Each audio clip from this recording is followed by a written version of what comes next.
Hello again and welcome to Tips with Andrew. I am Andrew Sapiano. Thank you so much for joining me on this happy Sunday. I hope you guys are having an awesome weekend so far. I hope you're ready for the week ahead. I hope you guys, whatever you're planning this weekend, you did it with success and grace and you really rocked it out. Hopefully you're ready for the week ahead. Gonna make some great plans. What a beautiful day we have out there today. I very much hope that you got a chance to enjoy it. It's the perfect mixture of not too hot because it's nice and chilly outside, but not too cold because the sun is shining with no clouds in sight. So it's very, very beautiful out there today.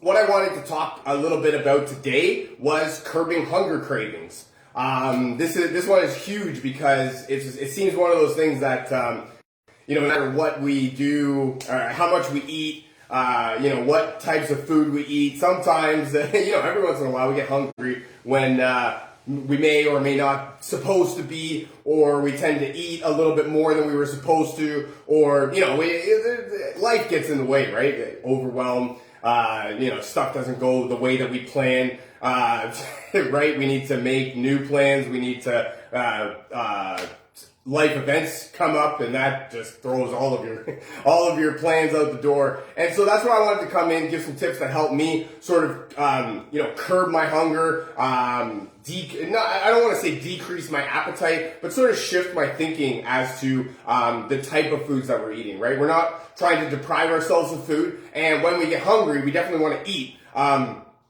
So what we need to focus on is the type of food that we're eating, not just the quantity or all of that stuff. So that's where I got some tips that help me, and I want to share them with you. Hopefully they help you too. Let's get rocking and rolling here. Number one is to eat more protein. This one is huge because protein is actually considered a macronutrient. So what that means is that our body needs a lot of it, a very big amount of it every day. You should aim for roughly 30% of your caloric intake be from protein. Right, if we're eating our 2,000 calories a day, what's 30% is about 600 calories, just from protein, right? So what are we talking about? We're talking about meats, chicken, eggs. Fish is a great one. Fish is great for promoting heart health, helping with brain health. Then you're talking about your bases, right? Lentils, beans, quinoa is a great one. Couscous is another good one. And these are all foods that are high in protein. They're also high in fiber, right? So they're gonna curb your hunger cravings. Protein sends a signal to your brain that tells it that you're full. So that's why you want to get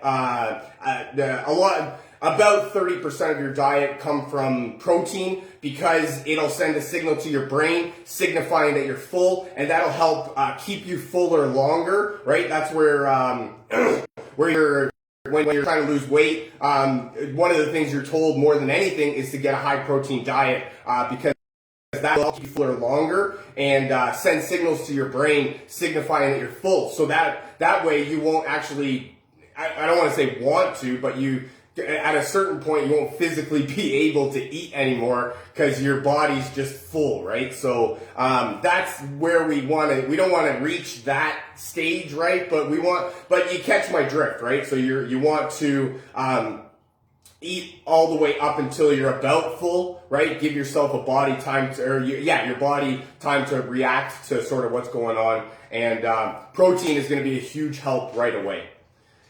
Tip number 2 is to meal prep. This one is huge because you can insert your protein into your meals. Meal prep is great. I love this one because we lead busy lives and we don't always have time to cook 3 meals, plus make snacks every day on top of our daily lives, right? Work, sleep, personal hygiene, all that stuff. And there's certain things in life, this is one of the reasons I like talking about meal prep, is there's certain things in life that are non-negotiable, right? The non-negotiable, like work, Sleep is non-negotiable. I would say personal hygiene is non-negotiable. But then you have like extracurricular activities that are probably non-negotiable, right? Sporting events. Like if your kids are in sports, that's a lot of money that you dish out for them to be in sports. So that's kind of a non-negotiable right there. School is another non-negotiable, right? So all this stuff we have certain things that are non-negotiables in our life that need to get done, whether or not we care to do them. They just have to be done. And that doesn't always leave time, the amount of time that you need to cook all of your food, right? Like, I mean, if we're cooking chicken in the oven, that's 45 minutes plus whatever prep and after time that you need. So you're looking at about 2 hours, right? So if we were to spend 2 hours on every meal, that's 6 hours out of the day right there. So follow me along, right? 8 hours at work, 6 hours eating, 8 hours sleeping. That's your 24 hours right there. 22 hours. You got 2 extra hours to be able to do everything else in your life that needs to get done. So right there, right off the bat, you can see how some things take a back seat, right? It's easier to go get McDonald's or fast food, order in, right? When you're ordering in, that's other people doing the prep work for you, and you can get some stuff done at your home until the food comes. And that way you can do that, like you can have that time set aside a little bit. But you catch my drift, right? We don't always have a lot of time to spare throughout the day, throughout the week, right? Throughout our lives. So that's why meal prep is huge. Meal prep is nothing more than cooking a whole bunch of food all at once. Tina and I, we actually have this new thing that we're doing where we basically take all of our vegetables and throw it into a pan and throw that into the oven and just kind of bake it that way. That's huge for us because it gives us basically, at least 3-4 days worth of vegetables that we don't have to cook anymore, right? And that's huge, right? We can just fry something up quick, do something real quick and easy that way, and we still have our vegetables that are made. We just need to warm them up. So that's huge for us. Another one is we like to do this egg breakfast thing, eggs and then a whole bunch of vegetables in a pan, a baking pan, and then put that in the oven and just have that bake. And that way you have like your egg sandwiches, right? For breakfast that have eggs and all of your vegetables in it. So you've got your protein and your vegetables, and so therefore it's just an easy grab and go. Protein again sends a signal to your brain, signifying that you're full, and so therefore you're getting full. DJ Yannick's back again. What's happening? Sorry I missed a couple sessions. No problem at all, man. We're busy. Life caught up with me, definitely. I hope yourself and Tina are safe and as well as can be. Yes, we are very well over here in Canada. The weather is actually very nice for us, and don't even worry, man. I appreciate you taking time out of your busy schedule to join us on this show and rock it out with me. I very much appreciate you. Thank you so much. So meal prep, tip number 2. That's been one of the more bigger lifesavers that I can talk about. I can't talk enough about how meal prep is great for everything, right? Because that's like I said right off the bat, we lead busy lives. We don't always have time, and we need to have good, nutritious food to eat. We can't always be eating fast food and takeout and fried food and all that stuff. It's not good for us, not at all. Curbing hunger cravings, that's what we're talking about. Tip number 1, eat more protein. Tip number 2, meal prep. Tip number 3, drink more water. What did I read? We are roughly 60% water as humans, so we need to be consuming fluids more than anything else in our lives, right? So 60% is more fluid that we need than food, right? So we would more be able to survive just off water than we would just off food. That's interesting to me right there. So what are we talking about? Actually, this is one of the cool things that I like right here. I wanted to show this one. This is a big mammoth mug, they call it. This one's from where the heck did we get this from? Boss Supplements. Thank you. This one's from Boss Supplements, and this one's, I don't know, I guess equivalent to about a day's worth of water. I would say you get. There's no thing on here. that shows how big it is. But I would say roughly this is about maybe half your day's water consumption in that one mug right there. See, that's where I love having those type of mugs. I have one here that I take to work. Andrew's Secret Stuff. Tina put a nice label on that for me. But this is 40 ounces right here. So this one is 40 ounces. So when we're talking about consuming water, one of the things that we talk about is roughly eight ounce glasses per day. So with this 40 ounce bottle that I have, that's 5 8-ounce glasses per day. And so that is, if I do 2 of those bottles, I'm at 10 8-ounce glasses, right? So that's more water than is the recommended for us. Glad to hear it. Whereabouts in Canada? Toronto is just outside of where we are. Also been to the border of NYS. I would assume you mean NYC, New York City, and Canada, which was all right. Oh, Tina, you're being requested if you're available. We are actually just outside of Toronto in a little, not so little anymore, town called Oakville. We are, I guess how far away? Roughly about 30 minutes, 40-minute drive from the downtown core of Toronto. We can actually see the CN Tower from our balcony, which is really cool. And on a perfect day like this, we'd be able to see it real cool. Whereabouts in the UK are you actually? I've been talking to a few people over there, some of them from Scotland, another one from Kent. So that's actually very interesting. So when we're talking about water, a lot of people, they shy away from drinking water because they don't like the taste, right? The really blandness of water. I was really that way for a long time. I didn't really care too much for the blandness of water. So for me, drinking water was not really something that I wanted to do. But it's really one of those things that you have to do what you can to help yourself out. Another cool thing that you could do with water is eat water-filled foods, right? So I heard something along the lines of celery. It actually has so little amount of calories in it that you burn calories by consuming it, right? So right there, you have a diet where you're eating and you are losing weight. Sign me up for that diet. I will very much appreciate that. What a view that would be. It is actually very nice. I love it. I'm from Hull, which is East Yorkshire. Aha! That's very awesome. I don't actually know where that is. I've never been to the UK before, but I love the internet. This is what I love, the power of social media right here. We're literally talking to somebody in the UK right now, and that to me is just awesome. We're what? I don't know. I have no idea how far apart we are away. I would say 100,000 kilometers, but that's just me making up numbers, away from each other and perfectly having a conversation. I love social media. Sorry, got off topic there. Drinking more water is huge. Water foods are going to be another huge one. Cucumber, celery's one that has a lot of water in it.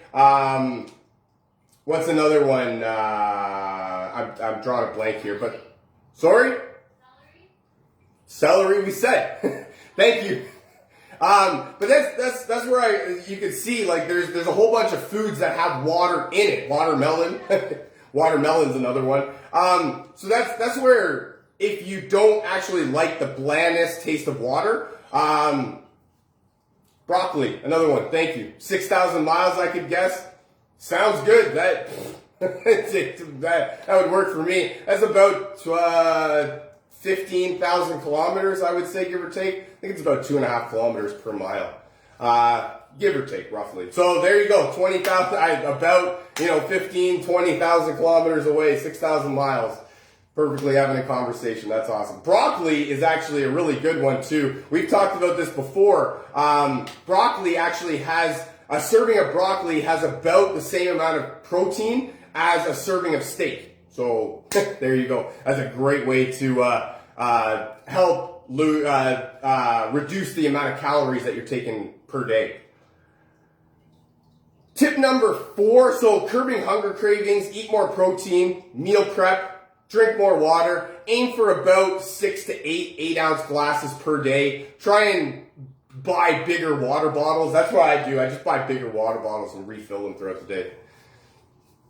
We have spoken about it. I'm glad you remembered. Yes, I definitely did. I'm glad you remembered too. Paying attention. I like it. I love it. This is awesome. Number 4, reduce stress. This one is huge because stress, it impacts every aspect of our lives. This is huge with curbing hunger cravings, weight loss, all sorts of stuff. When you're stressed, you don't really tend to care about much, right? When you're overwhelmed and stuff's not going your way and, every once in a while you need a break, it can be very hard for you to care about what you're eating, right? How you're sleeping, the way that you look, what else is going on in your life. There's not too much that you care about when you're stressed, when you're overwhelmed. And this is one of the things that I love talking about, reducing stress, because when you're stressed, when you're stressed, you tend to not care about what you eat, right? And then when you don't care about what you eat, you don't care about how you look because you realize what you're doing to yourself. And then you keep making bad decisions because you're stressed. And that's the cycle that you get into, right? So we want to reduce our stress because when we reduce our stress, when we're not as overwhelmed, we do tend to make better decisions. And when we make better decisions, that's when we tend to eat better, right? And we tend to sleep better. We tend to make, maybe we'll go for a little bit of an exercise, a walk or a run or something. So when we are less stressed, we tend to make better decisions. When we make better decisions, we eat healthier. And when we eat healthier, we look better. And when we look better, we tend to feel better. So then when we tend to feel better, we keep doing that cycle of making ourselves do good. Gotta go. Catch up with you soon. Say bye to Tina for me. Tina says bye, DJ Yannix. Thank you very much for joining us. I hope you have a fantastic rest of your day, and I look very forward to talking to you again.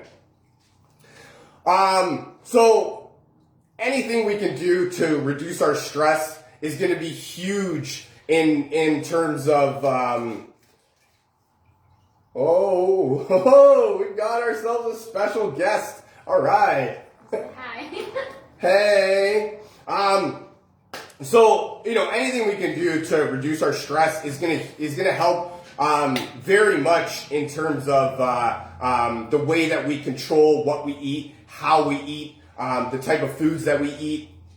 So, little things that you can do to reduce your stress are, try and get more sleep is a huge one right there. Go for a walk, especially on a day like today. Day like today it's one of those almost perfect days where it's cold enough that you want to go for a walk, and it's hot enough that you're not super cold when you're out there. So it's one of those like perfect days, and it's nice and sunny. I'm looking out, like you've got no clouds in the sky. You've got a perfect view of the perfect lake. You've got the trees that you're looking over. There's not much outside right now that makes me upset. And I mean, I got a huge smile on my face just from looking out there, right? So, another thing you could do to reduce your stress is just kind of ask for help, right?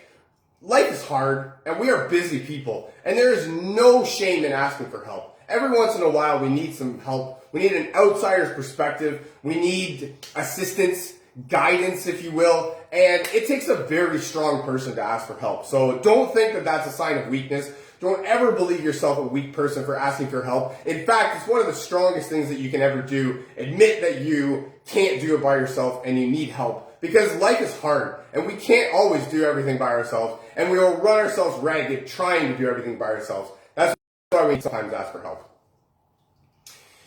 Number 5.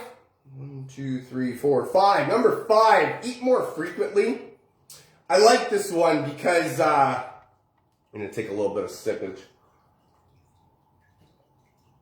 Remember, we're drinking more water to curb hunger cravings. So eat more frequently, right? I like this one. When we're eating smaller meals, so what I'm talking about is eating smaller meals more frequently and or snacking more often in between meals. One of the things that we can it's really easy for us to think about is if we want to lose weight, eat less, right? I mean, that's pretty much the easiest thing to do. Conventional wisdom would tell you that if you're in a calorie deficit, you're going to lose weight, right? The problem with that is that when we're not eating as much as we should, or we're not eating as frequently as we should, our body starts to store fat. And when it stores fat, it doesn't really know when it's going to get its next meal, when you're going to be feeding it more. So that's why it stores fat for a moment in time where you're not feeding it properly, so that it can sort of take from those deposits, right, and still allow yourself to have the calories that it needs to function properly.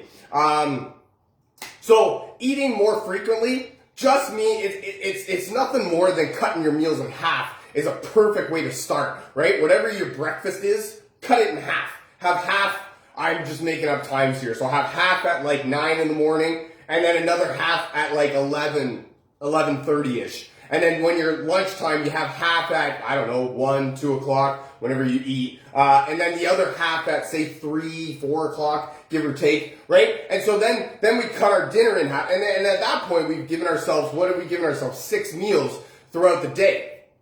So what that's going to do is it's going to help us keep fuller for longer. It's going to help boost our metabolism, so we're burning more calories at rest. It's going to help to curb your hunger cravings because you're eating more on a schedule. And when you're on a schedule, your body tends to understand what's happening. That's why you want to get into a routine. That's why people talk about the benefits of a routine, because your body just understands what you're trying to do at certain moments in time. So when you're eating more often, you're automatically getting less hungry because your body knows when it's gonna get food, and it's also helping you to sort of give yourself more nutrients throughout the day, right? Our bodies aren't designed to eat a big serving of food in the morning and then huge serving of food at night and nothing else throughout the day. Our body's actually more designed for those smaller meals more frequently throughout the day. It helps us and that way it just helps us to make sure that we're eating enough. That's what I mentioned before. Our body stores fat, right? So we don't want to do that. We want to keep our body moving, right? Think of your body as like a well-oiled machine, right? When you've got the oil in it, it keeps going, right? And it keeps moving. But when you take the oil out, right, it kind of grinds to a halt, and that's where you get that's where you get injuries coming along, right? Because your body's not really moving at the pace that it's supposed to. So consider that. I love the easiest way to eat more frequently throughout the day is to just cut your meals in half. And that way you've given yourself 6 meals throughout the day, and then potentially a serving of fruits and vegetables with each of those meals. So that way you can have 6 servings of fruits and vegetables, and that will just help your body perform at a more optimal level. Number 6 is to eat mindfully. I love this one because when we tend to scarf down food, it takes a lot for our body to realize what's happening. And then by that time, that's where we get the bloated, oh man, I'm so full, I can't even move feeling. And your belly feels like it's going to explode. Pants are ripping buttons, right? And you can't even move, and all you want to do is sleep. So that's why we eat mindfully. Right? Really enjoy the food. Be grateful for the food that you're given. And then when you eat sort of mindfully and you really enjoy the food as it's going down, it gives your body a chance to adjust to what's happening. Right? When you overload your body with food, you end up consuming way more than you should because your body didn't really have a time to adjust as to what's happening to it. That's why when you eat slower and more mindfully, right, your body has the time to digest. It helps get you fuller faster. It helps keep you fuller for longer because your body is doing what it's supposed to with the food, as opposed to just flushing it out of you because it just doesn't know. And so this way, it's actually going to help you to reduce the amount of food that you eat throughout the day, because it's going to keep you fuller for longer periods of time. So slow down, right? When we're eating, really enjoy the food. Enjoy the bite. take it all in, feel it going down your body, and just be present and mindful in the moment, right? Be very grateful for it. My last tip more than anything is essential oils. I love using essential oils for everything and curbing hunger cravings, helping with weight loss, emotions. Oh, this is the bread and butter right here. A essential oil blend from doTERRA is Smart and Sassy. I love this one. This one's actually a blend of oils that are great for helping to boost the metabolism, helping to curb hunger cravings. There was something else that I was looking for. It's also great for helping to help you burn more calories at rest. It's a metabolism boosting oil or blend. Sorry. So I really love using that one. It's got some peppermint in it, so it's a little bit spicy. So just that's also great for promoting gut health. Another blend that I have here is On Guard. On Guard is actually the immune supporting blend. So it's great for boosting your immune system. But it also has oils in there that are actually great for helping to curb hunger cravings, to boost your metabolism, to help you sort of trick your mind into thinking that you're full for longer. So I really like that one. And it smells like Christmas. So that makes me happy right away. And then my last blend that I have is a blend called Balance. This one I wanted to put in there because to curb hunger cravings, I talked about managing stress. This one's a grounding blend. It's great for helping to, for when, emotions get too high. It's another thing that I didn't realize that I failed to mention here was to help with sleep. Sleep is a huge one for curbing hunger cravings, and Balance is actually great for promoting that restful environment and is perfect for falling asleep. Thank you so much for joining me. I really hope you got some value out of this. I know I had some fun making it. Feel free to share this with your friends, a family member, perhaps somebody from your team that you feel needs to hear this. If you'd like to learn more about essential oils or how to get your hands on some of this cool stuff that I'm talking about, or if you would like a free sample of oils, definitely drop me a comment, send me a message saying me, and we'll get you rocking and rolling. Thank you so much for joining me. I really hope you guys have a fantastic rest of your Sunday and an even better start to your week. I love you guys, and I look very forward to talking again. Bye for now.